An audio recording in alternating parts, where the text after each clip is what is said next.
தான் இருந்திருக்கு. ஒரு சமூகத்தை அது விரக்தி மனநிலை கொண்டு போறது.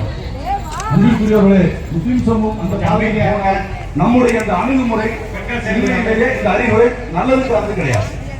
நாம் சிந்திக்க வேண்டும். ஏன் நமக்கு இந்த நெருக்கடி யோசிப்போம் என்று சொன்னால், இஸ்லாம் இந்த சமூகத்திற்கு வருவதற்கு முன்னால், முஸ்லிம்கள் இந்திய சமூகத்திற்கு வருவதற்கு முன்னால் இங்க இருந்த சமூக அமைப்பே வேற. ஒரு சிறு கூட்டம் ஏழைய சமூகத்தை ஏற்றி விளைச்சிக்கிட்டு இருந்தது. உனக்கு அதிகாரம் வேணுமா, ரொம்ப இலகுவா கிடைக்கும், கஷ்டப்பட வேண்டாம். பணம் வேணுமா, அதுவும் கிடைக்கும். நான் உயர்ந்த பெருமை உனக்கு வேணுமா, அதுவும் கிடைக்கும். அப்படித்தான் சமூகம் வந்துருச்சு. இஸ்லாம் வந்ததுக்கு அப்புறம் அந்த நிலை மாறிடுச்சு. அதை திரும்ப மீட்டெடுக்கிறதுக்காகத்தான் இன்னைக்கு அவங்க போராடுறாங்க. லட்சுராஜா உட்பட எல்லா சங்பரிவார பிரமுகர்களும் சொல்ற ஒரு வார்த்தை, நம்ம 1000 ஆண்டு வரலாறு மீட்க போறோம்ன்றாங்க. அவங்க தெளிவா தான் பேசுறாங்க, நமக்கு தான் தெரியல. நம்ம பிரச்சனை நமக்கு தான் தெரியல, அவங்க தெளிவா தான் பேசிட்டு இருக்காங்க. 1000 ஆண்டு கால வரலாறு மீட்க போறோம்னு சொல்ல அர்த்தம் என்ன? அவன் விரும்பக்கூடிய எல்லாவற்றையும் நிலைநிறுத்தணும் சொன்னால் இஸ்லாமியர்களை ஒன்றும் இல்லாமல் அழைத்து ஒழிக்கப்பட வேண்டும். ஏன்னா இஸ்லாம் தான் எல்லா மக்கள் தத்துவத்தையும் கேடயம் போல பாதுகாத்துட்டு இருக்கு. அந்த இஸ்லாத்தை நம்முடைய சித்தாந்தமாக, கொள்கையாக, அதை உயிர்ப்பிக்கக்கூடியவர்களாக நீங்களும் நானும் முஸ்லிம்களாக வாழக்கூடியதனால் அவனுடைய இலக்கை நோக்கி நகர முடியாது. நம்ம தடையா இருக்கிறோம். நம்மளை ஒன்றுமில்லாமல் ஆக்கிட்டால் அவருடைய திட்டத்தை ஈஸியா செயல்படுத்தலாம். அதற்காகத்தான் நம்மை இவ்வளவு நெருக்கடி நோக்கி கொண்டு வராங்க. இதை எங்க ஆரம்பிச்சாங்கன்னு சொன்னா, பாபரி மஸ்ஜித் ஆரம்பிச்சாங்க. பாபரி மஸ்ஜித் ஒரு நாள்ல தொடங்கி ஒரே நாள்ல முடிஞ்ச பிரச்சனை கிடையாது. 1857 கடைசி இஸ்லாமிய மன்னர் பகதூர் ஷாவை வீழ்த்தினதுக்கு அப்புறம் அன்னைக்கு இருந்த பிரிட்டிஷ் அரசு கொடுத்து விட்ட பிரச்சனை இது. இவங்க கையில் எடுத்துக்கிட்டாங்க. 100 வருஷம் சதித்திட்டம் பாபரி வீழ்த்தப்பட்டுச்சு. பாபரி மஸ்ஜித் வீழ்த்தப்பட்டது முஸ்லிம் சமூகத்தை நம்ம எப்படியெல்லாம் சீரழிக்கலாம் என்பதற்கான வெள்ளோட்டம். அன்றைக்கு இருந்த ஒரு சிறு கூட்டம் எச்சரிக்கை செய்தது, மஸ்ஜித் நம்ம கையை விட்டு போகுது, கவனமா இருக்க. ஆனால் அன்றைக்கு நம்முடைய தலைவர்கள், பாராளுமன்ற சட்டமன்ற உறுப்பினர்கள் சொன்னாங்க, இருக்கிறது நம்ம அரசாங்கம், நமக்கு ஆதரவான அரசாங்கம், நமக்கு அநீதி செய்ய மாட்டாங்க, காங்கிரஸ் கவர்மெண்ட் நமக்கு சௌகரியம், நமக்கு பாதுகாப்பு கொடுப்பாங்க. போலீஸ் பாதுகாப்போட உழைச்சாங்க. ஒரு பகல் ஃபுல்லா நடந்தது. அது மட்டுமல்ல, பல உயிர்களை ஒட்டி இழந்திருக்கும். மஸ்ஜித் ஷஹீதாக்கப்பட்டதுக்கு அப்புறம் 15 ஆண்டு காலம் எண்ணற்ற முஸ்லிம்கள் தங்களுடைய உயிர்களை இழந்திருக்கிறாங்க. நம்முடைய பெண்கள் அடைந்த துன்பமும் சங்கடமும் சொல்லி முடியாது. இவ்வளவு சங்கடமும் குஜராத் முதற்கொண்டு 2002 குஜராத்தில் நடந்தது முதற்கொண்டு பாபரி மஸ்ஜிதோடு நேரடியாக சம்பந்தப்பட்ட ஒரு விஷயம் தான். ஆனால் நம்முடைய சமூகம் பாபரி மஸ்ஜிதை எப்படி கையாண்டோம்? அதற்கு ஒரு மஸ்ஜித் தானே அப்படின்னு தான் பேசணும். ஏழைய மஸ்ஜிதுகளை குறித்து நம்ம பெருசா கண்டுல. இன்னும் சொல்ல போனா, அதை போராடக்கூடிய அமைப்புகளுக்கு கூட நம்ம எந்த அளவுக்கு முக்கியத்துவம் கொடுத்தோம், அவங்களோட உபகாரம் செய்து அவங்களுக்கு கணக்கு இல்லை. அந்த ஒரு மஸ்ஜித் நாம் செய்த அலட்சியம் இன்றைக்கு மொத்த மஸ்ஜிதையும் காவலாக வந்துருச்சு. மஸ்ஜிதுகள் எல்லாம் வக்ஃபு கிடையாது, வக்ஃபுல மஸ்ஜிதுகள் தான். மஸ்ஜிதுகளை சுத்தி தான் வக்ஃபுகள் அமைக்கப்படும். இன்னைக்கு இவ்வளவு தூரம் வந்துருச்சு. பாபரி விஷயத்தை நம்ம நடந்துக்கிற விதத்தை கண்டுதான் இன்னும் சொல்ல போனா பள்ளிவாசலே நம்ம பேசுறோம், பாபரி மஸ்ஜிதா போராட போகாதீங்க, உங்க பாஸ்போர்ட் ரினியூவல் கிடைக்காது, பாஸ்போர்ட் கிடைக்காது, விசா கிடைக்காதுன்னு பேசுறோம். இதையெல்லாம் நம்ம பார்த்ததுக்கு அப்புறம் தான் ஒவ்வொன்றா செய்ய ஆரம்பிச்சாங்க. பாபரி விஷயத்துல நம்மளுடைய பல்ஸை பிடிச்சிட்டாங்க. இந்த சமூகம் இப்ப எந்த மனநிலையில் இருக்கு, இப்ப வச்சு செய்யலாம் முடிவு பண்ணிதான் ஒவ்வொன்றா இருந்தாங்க.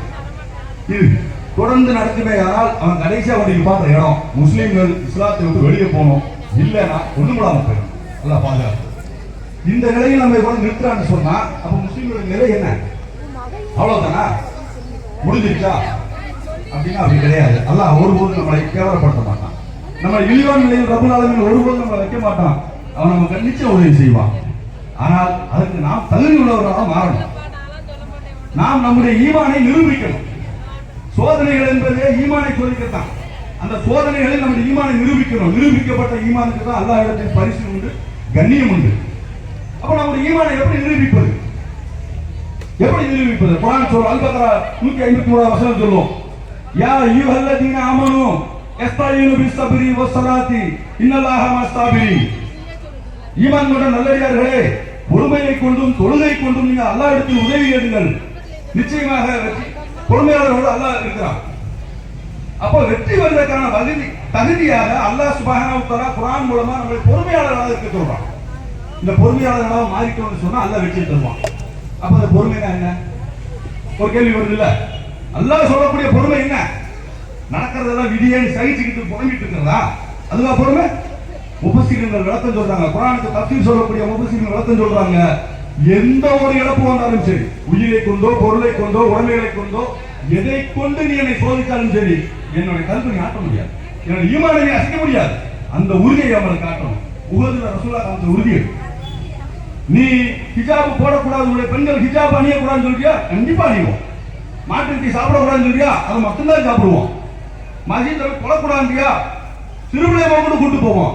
நீ ரெண்டாவது திருமணம் செய்யக்கூடாதுன்னு சொல்றியா, கண்டிப்பா செய்வோம். முத்தலாக்கு சட்டத்தை நீ உன்னுடைய தலாக்கு ஷரியத் சொல்லக்கூடிய தலாக்கை நீ வாழ்வில் செயல்படுத்த மாட்டக்கூடாதுன்னு சொல்றியா, அதை மட்டும்தான் நாங்கள் செயல்படுத்துவோம். இந்த உறுதியை நம் வாழ்வில் காட்டும். இதைத்தான் அல்லாஹ் ரப்பல் ஆலமீன் நமக்கு எதிர்பார்க்கிறான். சபூர்னு சொல்றது இதுதான். அல் குர்ஆன் சொல்லக்கூடிய சபூர் இதுதான். இழப்புகளை கண்டு அஞ்சாமல் உறுதி காட்டுவதுதான். ஆனா நம்முடைய சமூகம் எந்த நிலையில இருக்கிறோம்? கொஞ்ச நாளைக்கு முன்னாடி சிஏஏ ஒரு சட்டத்தை கொண்டு வந்தாங்க, என்ஆர்சின்னு. உண்மையிலேயே சிஏஏ என்ஆர்சிங்கிறது ஒரு செத்த பாம்பு, ரப்பர் பாம்பு, ஒன்னத்துக்கு உதவாத பாம்பு.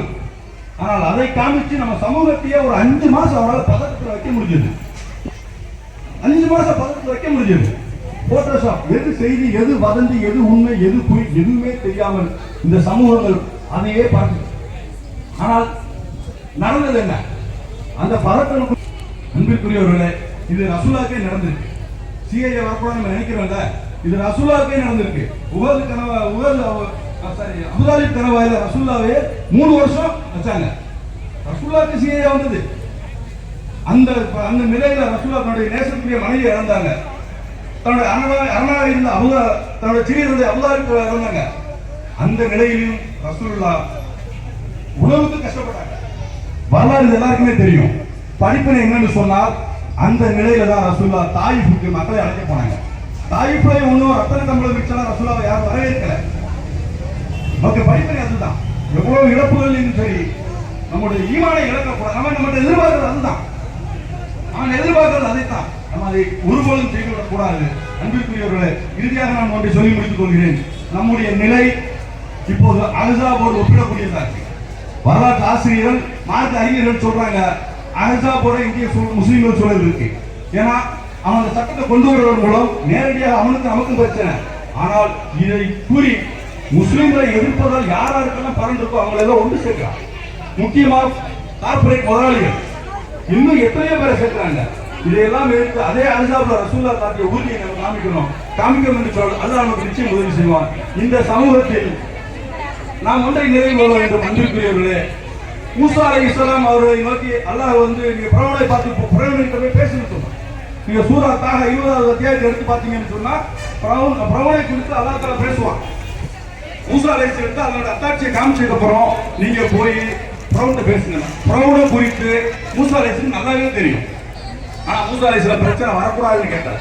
இத்தனையும் அல்லாஹ் சொன்னதுக்கு அப்புறம் பிரவனை பத்தி மூசா நல்லா தெரிஞ்சு கேட்டாங்க. கால ரபீஸ் நாயகி சதுரி, யா அல்லாஹ் என்னுடைய உள்ளத்தை விசாலமாக்கு. இந்திய முஸ்லிம்கள் சொல்ல வேண்டிய படிப்பினை பிரச்சனை வரக்கூடாதுன்னு தயவு செஞ்சு நினைக்காதீங்க. பிரச்சனை கண்டிப்பா வரும். ஆனால் மூசா நபியை போல் அதை எதிர்கொள்கிற தைரியத்தை வளர்த்துக் கொள்ள வேண்டும். அன்பிற்குரியவர்களே, நம்முடைய கண்ணன் சாட்சியாக டெல்லியில நடத்தக்கூடிய நடந்த பஞ்சாப் விவசாயிகளுடைய போராட்டம் கண்ணன் உதாரணமா இருக்குது. நம்ம அது அந்த உறுதியை வெட்டுக்கொள்ளலாம் என்று சொன்னால் பெருமையா இருக்கிறதா, அந்த பெருமையை அல்லாஹ் அழித்து முஸ்லிம்களை அந்த உறுதிக்காக உதவி செய்தார். அதே போல நாமும் மூசா அலைஹிஸ்ஸலாம் போல உறுதி காண்பிப்போம் என்று சொன்னால் அவர்களுடைய அதிகாரத்தை அல்லாஹ் ஒன்றுமில்லாமல் அழித்து நம்மை கண்ணியப்படுத்தி பாதுகாப்பார். அன்பிற்குரியவர்களே, முஸ்லிம் சமூகங்கள் நீங்கள் அதிகமாக இந்த போராட்டத்தின் வாயிலாக நீண்டி பிடித்து கேட்பது, மூசா நபியுடைய வரலாறை அதிகம் வாசியுங்கள். நமக்கான படிப்பினை நமக்கு என்ன தேவையோ அதை ரப்பல் ஆலமீன் அங்கதான் கொடுத்திருக்கிறார். இந்த நபிகளிடத்தில் அழகிய முன்மாதிரி இருக்கிறது என்று நபிகளை காட்டி ரப்பல் ஆலமீன் நமக்கு சொல்லியிருக்கான்னு சொன்னா நம்ம அதுல இருந்து பாடம் போயிடும். நபிமார்கள் சந்திக்கிற சோதனை, நம்ம சந்திக்கிற பிரச்சனைகளுக்கான வழி தீர்வு நபிமார்களிடத்தில் இருக்கிறது. அன்பிற்குரியவர்களே, அதை நாம் கெட்டியாக பிடிப்போம் என்று சொன்னால், அல்லாஹ்வின் ரசூலை கெட்டியாக பிடிப்போம் என்று சொன்னால் காலமெல்லாம் நமக்கு கண்ணியமும் வெற்றியும் அல்லாஹ் தஆலா தருவார். அன்பிற்குரியவர்களே, இதே நிறைவு செய்கிறேன்.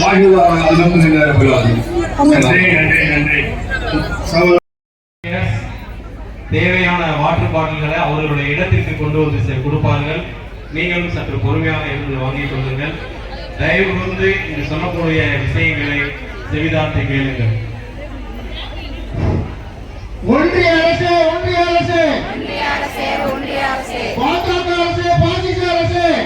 அரசே பாசிச அரசே மோடி அரசே பாசிச அரசே மோடி அரசே மோடி அரசே மோடி அரசே பாசிச அரசே மோடி அரசே பாசிச அரசே பாஜக அரசே பாசிச அரசே பாஜக அரசே பாசிச அரசே மோடி அரசே பாசிச அரசே மோடி அரசே பாசிச அரசே திரும்ப பெறு திரும்ப பெறு திரும்ப பெறு திரும்ப பெறு வப்பு சட்டத்தை திரும்ப பெறு வப்பு சட்டத்தை திரும்ப பெறு திருத்தப்பட்ட சட்டத்தை திரும்ப பெறு திரும்ப பெறு திருத்தப்பட்ட சட்டத்தை திரும்ப பெறு திரும்ப பெறு கண்டிக்கின்றோம் கண்டிக்கின்றோம் கண்டிக்கின்றோம் ஒன்றிய அரசை கண்டிக்கின்றோம் ஒன்றிய அரசை கண்டிக்கின்றோம் மோடி அரசை கண்டிக்கின்றோம் மோடி அரசை கண்டிக்கின்றோம் பாசிச அரசை கண்டிக்கின்றோம் பாசிச அரசை கண்டிக்கின்றோம் ரத்து செய் ரத்து செய் வப்பு திருத்த சட்டத்தை வற்பு திருத்த சட்டத்தை ரத்து செய் ரத்து செய் ரத்து செய் அவமதிக்காதே அவமதிக்காதே வப்பு சொத்தை அவமதிக்காதே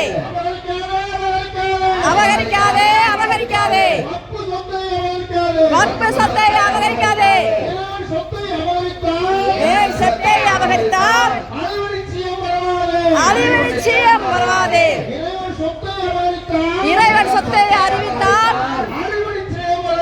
அழிவு நிச்சயம் வராதே வஞ்சிக்காதே வஞ்சிக்காதே முஸ்லிம்களை வஞ்சிக்காதே வஞ்சிக்காதே வஞ்சிக்காதே முஸ்லிம்களை வஞ்சிக்காதே விற்காதே விற்காதே மதத்தின் பேரால் மக்களை பிரிக்காதே பிரிக்காதே பிரிக்காதே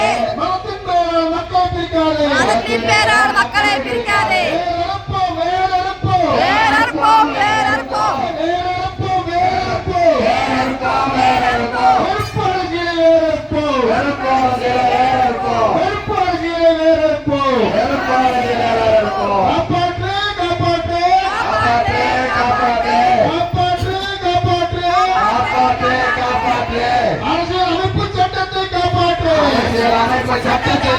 அரசியலமைப்பு சட்டத்தை காப்பாற்று அரசியலமைப்பு சட்டத்தை காப்பாற்று ஓங்கட்டும் ஓங்கட்டும் ஓங்கட்டும் ஓங்கட்டும் ஓங்கட்டும் சமூக ஒற்றுமை ஓங்கட்டும் சமூக ஒற்றுமை ஓங்கட்டும் வெல்லட்டும் வெல்லட்டும் வெல்லட்டும் வெல்லட்டும் சமூக நல்லிணக்கம் வெல்லட்டும் வெல்லட்டும் வெல்லட்டும் வெல்லட்டும் வெல்லட்டும் சமூக நல்லிணக்கம் வெல்லட்டும் அஞ்ச மாட்டோம் அஞ்ச மாட்டோம் அஞ்ச மாட்டோம் அஞ்ச மாட்டோம் அஞ்ச மாட்டோம் அஞ்ச மாட்டோம் அஞ்ச மாட்டோம் அஞ்ச மாட்டோம் அஞ்ச மாட்டோம் அஞ்ச மாட்டோம் அஞ்ச மாட்டோம் ஒருவரும் அஞ்ச மாட்டோம் எதிர்ப்போம் எதிர்ப்போம் எதிர்ப்போம் எதிர்ப்போம் இறுதி வரை எதிர்ப்போம் எதிர்ப்போம் எதிர்ப்போம் எதிர்ப்போம் எதிர்ப்போம் எதிர்ப்போம் இறுதி வரை எதிர்ப்போம் பழைய மாட்டோம் பழைய மாட்டோம் பணிய மாட்டோம் பணிய மாட்டோம் பழைய மாட்டோம் பணிய மாட்டோம் பணிய மாட்டோம் உங்களுக்கு பழைய மாட்டோம் பணிய மாட்டோம் नारे तकबीर அல்லாஹ் அக்பர் नारे तकबीर அல்லாஹ் அக்பர் नारे तकबीर அல்லாஹ் அக்பர் அடுத்தபடியாக வாலண்டியர்ஸ்களுக்கு ஆண்களுக்கும் சரி பெண்களுக்கும் சரி தேவையான தண்ணீர் பாட்டில்களை அவர்கள் இடத்திற்கு கொண்டு போய் செல்லவும். இஸ்லாமியர்கள் இறைவனுக்கு அடிமைப்பட்டவர்கள், தூதருக்கு கட்டுப்பட்டவர்கள், தலைவர்களுக்கு கட்டுப்பட்டவர்கள். ஆனால் தயவு கூர்ந்து சற்று அமைதியாக இந்த நிகழ்வை